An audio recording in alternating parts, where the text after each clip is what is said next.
మీలో ఎవరైనా సరే కొత్త సిమ్ను తీసుకోవాలనుకుంటే కొన్ని నిబంధనలు తప్పనిసరిగా ఫాలో అవ్వాలి. సెప్టెంబర్ నుంచి ఆ యొక్క నిబంధనలు అనేవి అమల్లోకి వస్తాయి.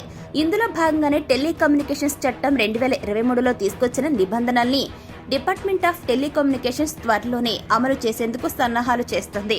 ఈ విషయంపైన కు telecom regulatory authority of India గతంలో సిఫారసు చేసింది. ఈ మార్పులు లోక్సభ ఎన్నికల తర్వాత అమల్లోకి తీసుకురావాలని భావిస్తున్నట్లుగా తెలుస్తుంది. నకిలీ సిమ్ కార్డులు, సైబర్ మోసాలు ఇటువంటివి భారీగా పెరిగిపోతున్నాయి.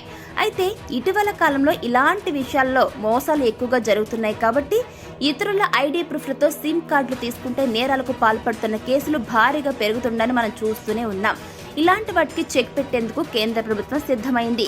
ఇందులో భాగంగానే టెలికాం రంగంలోకి కొత్త నిబంధనలను అమల్లోకి తీసుకురానున్నారు. అయితే ఇకపై కొత్త సిమ్ కార్డు తీసుకోవాలనుకుంటే ఖచ్చితంగా కొన్ని నియమ నిబంధనలు పాటించాల్సిందేనని చెబుతున్నారు.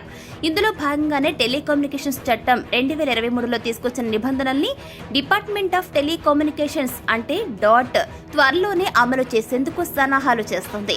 ఈ విషయంపై కు telecom regulatory authority of India గతంలో సిఫారసు చేస్తుంది. ఈ మార్పులు లోక్సభ ఎన్నికల తర్వాత అమల్లోకి తీసుకురావాలని భావిస్తున్నట్లుగా తెలుస్తుంది. నకిలీ సిమ్ కార్డులు, సైబర్ మోసాలు తగ్గించేందుకు గాను ఈ కొత్త నిబంధనలు ఉపయోగపడనున్నాయి. ఈ నిబంధనల ప్రకారం ఇకపై కొత్తగా ఎవరైనా సిమ్ తీసుకోవాలనుకుంటే తప్పనిసరిగా బయోమెట్రిక్ గుర్తింపు ఉండాల్సి ఉంటుంది. యూజర్ల నుంచి సమాచారాన్ని సేకరించే క్రమంలో ఎలాంటి పొరపాట్లకు తావు లేకుండా టెలికాం కంపెనీలకు స్పష్టమైన మార్గదర్శకాలు జారీ చేయనుంది. వీటితో పాటు స్పెక్ట్రమ్ కేటాయింపులు, శాటిలైట్ కమ్యూనికేషన్ కు సంబంధించిన నిబంధనలు తీసుకొచ్చేందుకు సన్నాహాలు చేస్తున్నారు. దీని ప్రకారం మన దేశంలో శాటిలైట్ ఇంటర్నెట్ సేవలను ప్రారంభించాలంటే సదరు కంపెనీలు ప్రభుత్వం నుంచి స్పెక్ట్రమ్ కొనుగోలు చేయాల్సి ఉంటుంది. ఇక ఈ కొత్త నిబంధనల్ని సెప్టెంబర్ 15 నాటికి అమల్లోకి తీసుకురావాలని డిపార్ట్మెంట్ ఆఫ్ టెలికమ్యూనికేషన్స్ లక్ష్యంగా పెట్టుకుంది.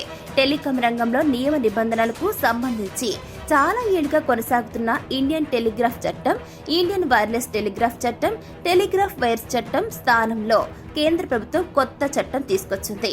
భారత పార్లమెంటు 2023 డిసెంబర్ 20వ తేదీన టెలికమ్యూనికేషన్స్ బిల్లును ఆమోదించిన విషయం ప్రతి ఒక్కరికి తెలిసిందే.